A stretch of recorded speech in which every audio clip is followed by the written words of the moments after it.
welcome to Half the Battle, and welcome back to Main Character May. We're continuing our look at Serpentor.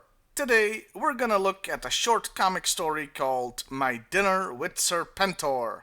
This story was part of the third G.I.Joe yearbook, released in 1987 with all original body parts. Sorry, force of habit. The title is a reference to My Dinner with Andre, a 1981 movie where two characters, have dinner? Look, most people only know about this movie thanks to The Simpsons. Thirsting for a way to name the unnameable, to express the inexpressible. Tell me more. But hey, Wallace Shawn is in this, so maybe it's just a really long version of that poison cup scene from The Princess Bride. Though, if that were the case, wouldn't it be called My Dinner with Andre the Giant? Yeah, I have no clue what the movie's theme is, something about humanism versus spirituality. I think I'll just ask somebody who's smarter than myself.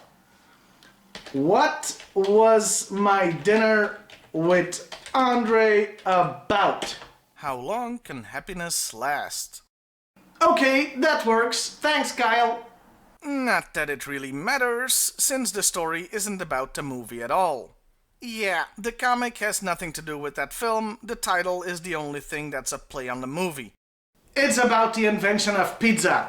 Oh, and for reference, this takes place after Cobra Commander has disappeared.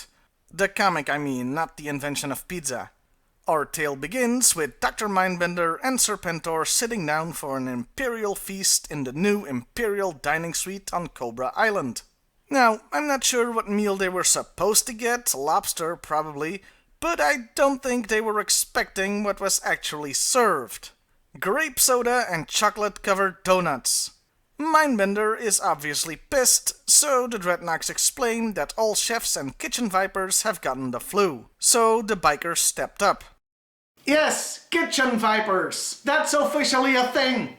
I get that Cobra would need people working in the kitchens, but to give them a special title? Kitchen Viper is like the least intimidating name since Philip the Handsome. By the way, I think they left a good joke on the table here. I would have written that all the chefs had gotten food poisoning. Also, yes, chocolate-covered donuts and grape soda are the Dreadnoks' favorite food, but still, for the Emperor, you'd think they'd grab a bottle of champagne or wine or something. Then again, having a Dreadnok be your sommelier probably isn't the best idea. Anyway, the donuts are just the appetizers. The main course consists of microwaved mini pizzas, a further annoying mindbender. And that was just the first page of this story.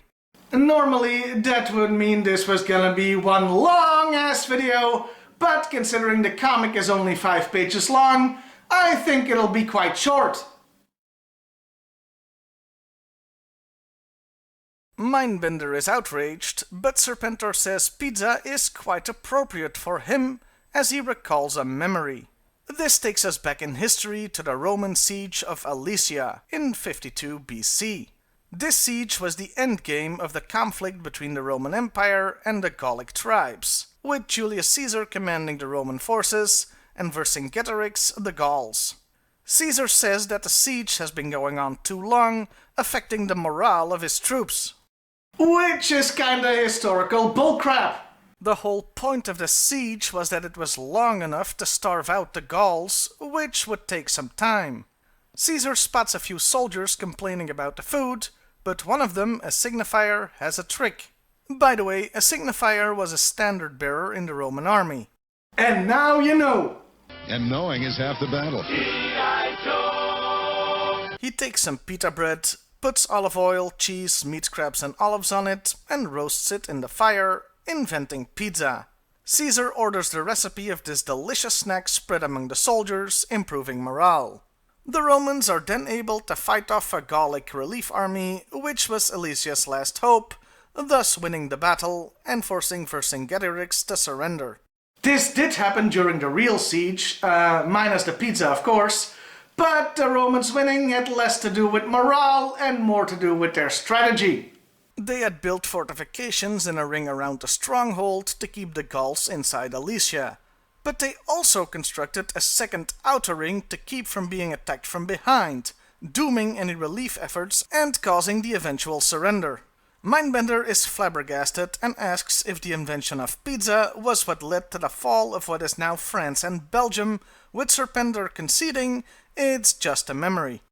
This is just about the only time Belgium is mentioned in G.I.Joe, by the way. Senpai noticed us! Speaking of Senpai noticing us, did you know there's a quote attributed to Julius Caesar that reads, "Of all the Gallic tribes, the Belgians were the bravest." Just thought you should know. Yep, we're the bravest. Didn't stop the Romans from conquering us though. Or the Spanish. Or the French. Or the Dutch. Or the Germans. Or the Germans again, Nazi Boogaloo. Yeah, bravery only gets you so far. So let's talk about this pizza thing. First of all, you'll note they didn't include anything tomato related, and that would be accurate as tomatoes hadn't been discovered yet. Though that does lead to an error in the last panel where we see red stuff on Caesar's pizza. Secondly, could the Romans have invented pizza? Well, it's not impossible. Abba Iban, a scholar of Arabic and Hebrew languages, theorized the Romans invented pizza around this time frame, but by adding toppings to a Jewish flatbread. I say that pita bread is just as likely as that did exist during the time. Though, honestly, if you define pizza as a flatbread with toppings that's then roasted, it goes back over 7,000 years. I'm gonna agree with Serpentor here and say it's just a random memory with no historical backbone. Which begs the question, how could Serpentor have this memory? Remember, Serpentor's comic origin involves the brainwave scanner feeding him all possible historical data concerning his DNA donors. And yes, the Siege of Alesia would certainly be included there, as it was one of Julius Caesar's greatest feats, and there are plenty of historical documents, including ones from Caesar himself.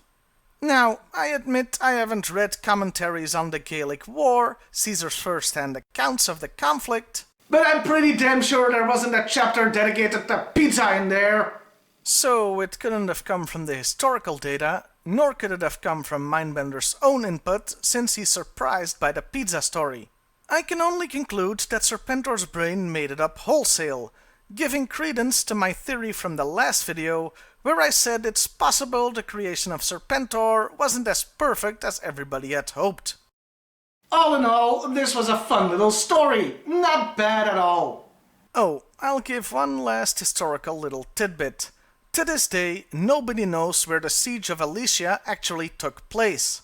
Well, it took place at Alesia, obviously. But I mean, nobody knows where Alesia was located. There's actually a French joke that states this is due to their own chauvinism, saying that for centuries the French refused to acknowledge Alesia even existed, since they were defeated there, and so nobody remembers where it was. And that was my dinner with Serpentor. You know, my plan was to just do a quick 3-minute video on a 5-page comic story, maybe throw in some dick jokes, and everybody would be happy.